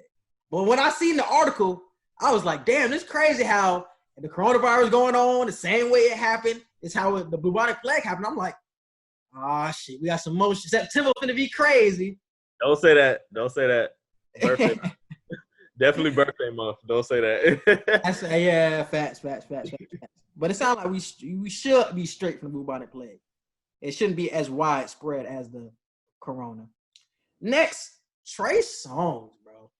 We're hearing a lot of wild shit about Trey in the news lately, bro. We're hearing a lot of sexual assault, a lot of coercion. What's that? You got coerced, so Coercion. Coercion? Being coerced. He's been coercing others. Yeah, he's been coercing others. So, bro, what's going on with Trey, bro? When Keke Palmer came out with her statement about Trey Songz, bro, it really wasn't listened to like that. But in a recent interview with No Jumper, I forgot what old girl name was. She told Selena something. I think that's her name. She was the friend of Selena Powell. So, yeah. The friend of Selena Powell. So she basically told a story of how Trey made her stay in the room all day. It was fucking. He peed on her multiple times. It's like, damn, this nigga Trey is like a sexual deviant type of shit. Yeah. Bro, so it's like, I don't know what's going on with Trey. And I heard it's more occurrences of this with Trey when it comes to Trey Songz, bro. So it's like. But at the same time, Trey posted messages all on his Instagram. He posted text messages between him and the Selena girl and him and maybe one other person, I think. He posted messages trying to clear his name, saying people are lying, like, don't listen to these bird females and all that and everything. Like, people are lying on my name. He was saying how at a point in time he was quiet about it because he was like, I know I didn't do anything. But once that narrative gets out there about you with certain topics like that, you have to speak up about yourself sooner or later. Otherwise, people just going to assume that everything people saying is true. But I feel like this situation where we gotta raise our eyebrows at Trey Songz, because it's like the second or third person who'd have said something like this by now. And I don't see any reason for Keke Palmer to lie, because like Keke Palmer ain't got no reason to clout chase for anything. Keke Palmer has never been like, and she even said it in her interview, I'm not about tearing down black men. I ain't about like going against people trying to get clout. I ain't got no reason to do that, blah, blah, blah. So if I say something, like, it's because like I actually feel like strongly about some shit or I know some shit happened. So that's why I kind of believed Keke when she said the situation happened when she felt really uncomfortable with Trey and everything. So I don't know. This is like the second or third time this happened with Trey. I don't even think it's a second or third. I think it's been more than that, but it's been under the radar. Like, it hasn't like on a big stage like this. Yeah, but it hasn't caught this much coverage. I feel like I'm not gonna believe every single scenario, because I'm like that with multiple people who have been in this same situation. I ain't gonna just say I believe every single scenario, but the 2 or 3 that have been mainstream like this, I ain't got no reason to not believe it. So we got to raise our eyebrows at Trey right now and really just look at him kind of sideways until all this gets settled. So, and it's funny, bro, because when Keke had said her piece, bro, we really, I don't want to say we, but most really just rolled their eyes and was like, nah, you know what I'm saying? She said it, but it really slid under the radar. We really didn't pay no attention. But when this basically random white girl had said something about, you know what I'm saying, about Trey Songz, it blew up. Now it's viral. Now Trey Songz got to, you know what I'm saying, got to respond to stuff now. It's like, damn, why y'all listening to this white girl? But when Keke said something, y'all niggas wasn't hearing her for real. And another thing I'll add on to that, the girl Selena that came out recently, the peed on me thing, as opposed to Keke saying she was just like really in an uncomfortable situation and shit. She's seen shit going on and stuff like that. The way Keke explained it and the way the other girl explained it of how explicit she got with it, I feel like that's another reason why this situation blew up more than Keke's did, because Keke didn't really give no like she didn't give no headliner really. Like it sounded like Trey was on some weird shit, but it wasn't no headliner that you would put in the news as opposed to Selena Powell's like, nigga, Trey peed on me. Like that's that's some headline shit that you put out there. So it's like she gave a very more quote unquote entertaining story than Kiki did. But I fully agree with what you said. I feel like way more pressure should have been applied when Kiki said something as opposed to now when Selena Powell is saying something like a year or two later. Mm-hmm. Crazy world, bro. Crazy world. But the most viral video, the first viral video of that interview, bro, was crazier, bro. Because we got to talk about that. We got to talk about that. Because, bro, she was talking wild, bro. It's something about that No Jumper interview podcast, bro. It's like girls come on there and they just feel free. They talk about anything on that pod, bro. But she was basically saying how she sucked up. She basically sucked the whole Suns team, basically what she said, bro. Yeah, I'm like, first, hey, let me say this to all you. Women way smarter than us for the most part with shit like this, so I don't really got to talk to y'all right now. But to male entertainers and male athletes, please get it in y'all head to make females sign non-disclosure agreements. Like, really get on your Beyonce, Jay-Z, Will, and Jada type shit, even your Chris Brown type shit, because Chris Brown even made people sign NDAs. So if you are an athlete and you got these like females that you know you only finna deal with for sexual situations like this, or if you're an entertainer and you know you just got women coming over just to do certain things, make them sign NDAs and make them sign agreements that you're agreeing to do whatever we do and you're not allowed to speak on it. Like, because obviously she didn't sign nothing like that. Like, where would an NDA come into play, though? Because she didn't say nobody's name. She just said it was somebody's name, but you give up the organization. There's only like 15 men on the NBA roster. So it's real easy. You got to take that guess. It's real for the figure and take an educated guess. Now, if this was a football team, you got like a 50-plus man roster. Like, if I'm way over here, I got a good chance to hide and be like, I ain't do it. If the roster is 15 niggas, it's like, D-Book, you might have been there. Like, no, D-Book was definitely there. D-Book was there. Frank the Tank was there. I know Frank the Tank was there. Hey, boy, you might have been there. You might have been there. Facts, like you said, bro. We can make an educated guess with 15 people. It's definitely easier. Definitely, bro. Definitely can piece that shit together, bro. I think she said it was within the past year, bro. So if you was there for the past year, bro. And then she said it wasn't even a whole team. It was only like 7 or 8 of them. Oh, yeah, you pointing fingers at that point. Half the team, bro. You take it very educated. Old niggas. It wasn't. Oh, so Rubio wasn't there. But that whole Suns team is young. So a lot of young niggas was definitely in that room, bro. As hell. And the funny thing about that whole situation, bro, she had said she was in the midst of getting fucked.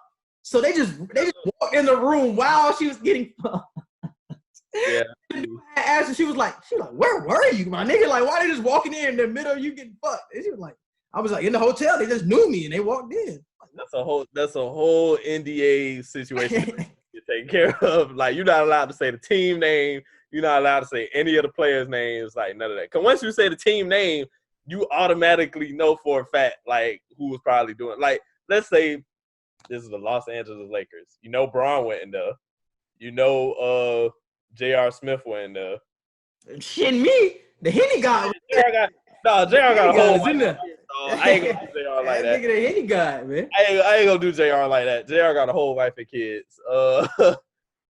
Yeah, it's like a young team. The Lakers not that young though. It got to be a young team. It got to be some young niggas, and the songs are full of young niggas. That's why they had got it in. Yeah, man. She said she had 7. Them niggas was in rotation. She had suck one, rotate, set one, rotate. I was like, man. Let me talk to D-Book real quick, bro. D-Book, I know you're not in the playoffs right now, but don't put yourself in that Kardashian curse. Oh. We see you out there with Kendall Jenner right now. Like, I was so mad at him. I was so mad when I seen him flirting with her on IG. I'm like, bro, you're really finna sign yourself up for the curse? You really finna do that? Like, people really just be signing up to join this team of curse. And I'm like, oh my God, are you kidding me right now? Why do people keep recycling the Kardashians? I don't even want to talk to none of them. Because exactly. talk to them. I just wouldn't want to talk to you for that reason. Especially like I'm in the league of people that y'all talk to. Y'all literally talk to NBA niggas. Like they literally talk to many NBA. Bro, if you're light skinned in the NBA, they have talked to you. They have fucked one of you. Like, bro, they're in rotation, bro. The only exception is Lamar Odom. That's the only exception. And Shaq. Yeah. No, Shaq was talking to Snooki from Jersey Shore. That's different. But come on, bro. If you're light skinned in the NBA, bro, you talked to a Kardashian before, bro. D-Book, don't. And there's so many other bad Instagram models, bad females in general. It's like, why y'all keep going with the car? I know they got money, bro. Don't. I'm not naive. I know they got money. I know they got millions of followers. But still. I'll jump at Jordan Woods before I jump at any of them. Facts. Nobody's jumping at Jordan Woods, but everybody's jumping at Kendall. That makes no sense to me, but okay. My goodness. And if you're a high caliber NBA player, you have money. So you don't have to get up with the Kardashians to get your money up. It's like, bro, you can get another bad female or whatever, bro. It's like, y'all keep chasing these. It's for the social status at this point. It's for the social status. Oh, my goodness. Right? I guess so, bro. I guess so. Because I ain't going to lie. Once you mess with a Kardashian or a Jenner, your name will always be brought up. Always.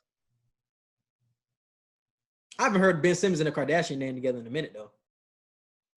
But still, eventually your name will be brought up. Your name will be brought up at some point. You will be on the list of people that will be brought up every time.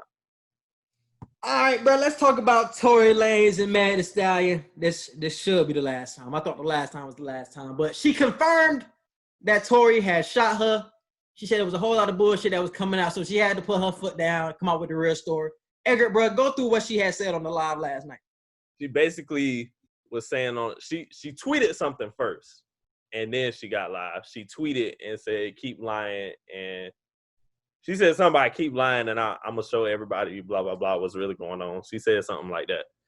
And then she went live and was basically explaining the situation, because a lot of people over the past month or so since we've heard about this situation, a lot of people have been making their own conspiracies, like making their own stories on what they feel happened and whatnot. Some people saying Meg had glass in her foot. Some people saying Tory wasn't the one that shot her. Some people saying like her and Tory got into it because they had a thing and Kylie was there and he showed up with Kylie and stuff. She got tired of all the different scenarios being brought up, and she got tired of Tory and his publicist team lying about the situation, saying he didn't do nothing. Tory had his publication team telling people, I ain't do nothing. Like, I don't know how she got shot or whatever. So the fact that Tory wasn't telling the truth and everybody else lying, Meg got tired of it. And last night she finally went live and told people, look, this is what happened. Tory Lanez, you shot me. Like, let's just get that under wraps. You shot me. And she told the situation of how her and her people was arguing with him and his people. They was all in the same car that night. And the argument just got so high to the point that she just wanted to get out of the car and start walking. They already got pulled over by that point. So they wanted to, they got pulled over by that point. And no, it was after. They was arguing in the car or whatever, and she got out the car due to the argument. Once she got out the car, Tory bust that ass, shot her in the foot. And then police pulled up to the situation. Police were already on their way as is, if I remember from her live correctly. So they was already about to get in trouble anyway. The reason Meg didn't tell on Tory was because they already had a gun in the car. So you already got police pulling up. We in the midst of all this George Floyd protesting, police against everybody situation right now. So it's like she was basically saying, why would I put Tory in that situation to possibly be killed or brutalized by the police? And we already got what's going on. If I just got shot in the foot, trust me, I don't give a fuck what happened to your ass. Nigga, you just shot me in the foot. I don't give a fuck what happened to you. Yeah, I really don't.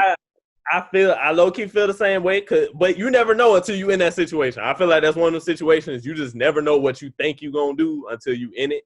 But the fact that, like, she gave it to us like that, look, I tried to protect them from the police. I didn't snitch on. And she said when she went to the doctors were even trying to find out what happened. How did you get shot? Who did it? When did this happen? She was like, I felt like the doctors was trying to be the police at that point. And she was like, I don't know how I got shot. I just know it hit my foot, blah, blah, blah. So she didn't tell on him to the police or to the doctors. So it's like, damn, like the fact that she didn't tell on you at all to try to save face and that you still got people going around saying you didn't do anything at all. I was like, I can't blame her for wanting to tell the truth at that point. So, man, That was my only hold, bro. I was like, bro, if I just got shot in the foot by anybody, nigga, I don't give a fuck what happened to you, my nigga. You could have real deal injured my ass, killed my ass. I don't give a fuck what happened to your ass, dog. And the fact that she was thinking like, nah, let me not say nothing because this nigga Tory can get shot up by the police. I'm like, man, ain't no way. That's why some people were saying she was snitching last night on live. I'm like, nah, I don't condone that as snitching. Like, I really feel like you just got tired of other people telling your story and you just want to actually tell your story. That's not snitching at it. Especially if Tory already in Canada. Tory out the United States at this point. That man they can go get his ass though.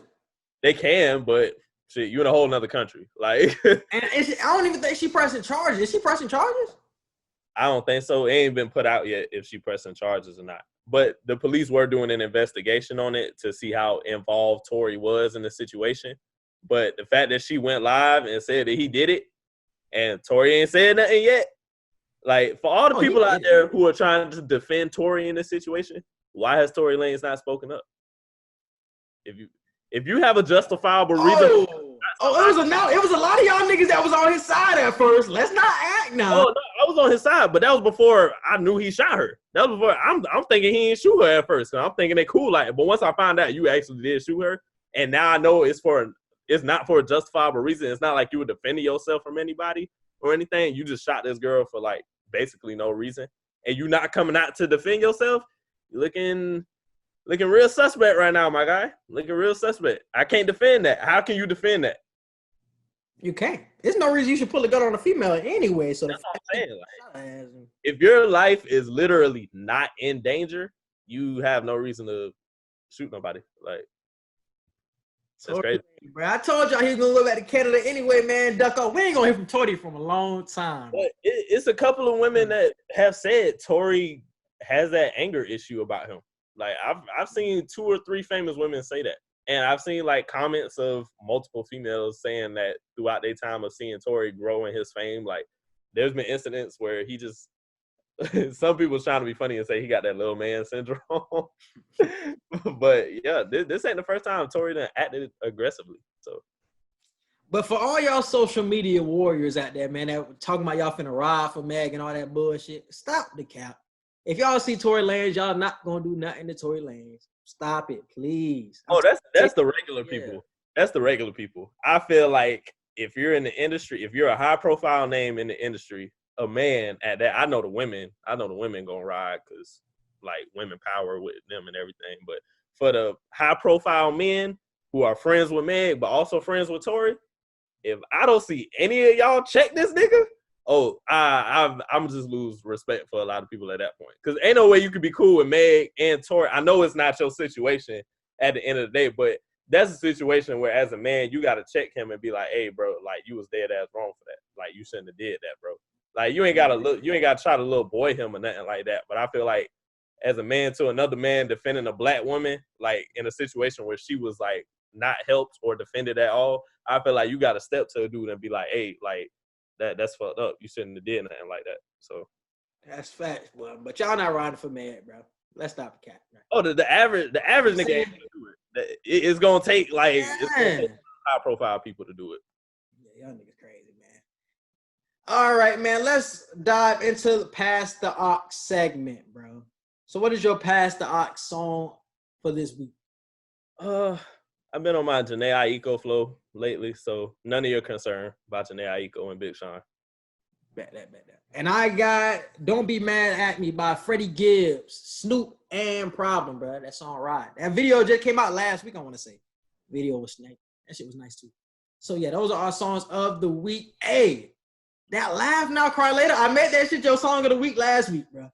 That shit was fire, though, bro. If I didn't want to be mainstream, I would have went with that song because I definitely was playing that song probably the most out of everything I heard. I keep telling people, dog, like the songs that Drake makes now is like Drake was at a point in his career where the songs, as soon as the songs hit, everybody like felt it. But now the songs he drops now is like people are like, it's all right. And then a week or two later, then everybody's like, okay, yeah, he did that shit again. Nah, that shit have hit first listen. Like, the shit, I don't know. I seen a lot of people say the shit ain't really, like, they did that with Popstar. Like, it took a week for people to start saying, okay, Pop Star actually slide. They did that with Tootsie Slide was mainly a TikTok song, but people just really didn't like TikTok. They didn't like Tootsie Slide because of the fact that it was really a TikTok song and they knew it was going to get overplayed. Mm-hmm. But Laugh Now, Cry Later, I feel like that's really, like, that's a good-ass song. Hey, and that one song that had dropped yesterday, I don't know if it dropped yesterday, but that Migos track, oh my God, that shit's so fire. Young Boy? Ooh, that shit is so fire. Oh, yeah, the track been dropped. That song been out for, like, what, damn near 3 months now? The video just dropped. Yeah. Yeah, I don't even listen to that nigga, but that goddamn song ride, dog. I can't even get that song ride. That beat. Yeah. Hey, everybody snapping on that bitch too. Young Boy, that nigga Offset, Quavo, Tate. I like the way they switched verse for verse. It was like, yes, I love that shit, bro. I love that shit, bro. It was like they was throwing the mic at each other, like, you go. I fuck with that shit. And the video fire too. I like how they put "Don't Be a Menace" in the. Yeah. That was fire. That shit was definitely fire, bro. But that is the podcast for this week. We appreciate you for listening. Edgar, hit on with the social media. You can follow us on Twitter at QE Podcast 1. You can follow us on Instagram at Q_and_E_podcast. You can follow and like our Facebook page, Q&E Podcast. Don't forget to subscribe to our YouTube channel, Q&E Podcast, and click that notification bell.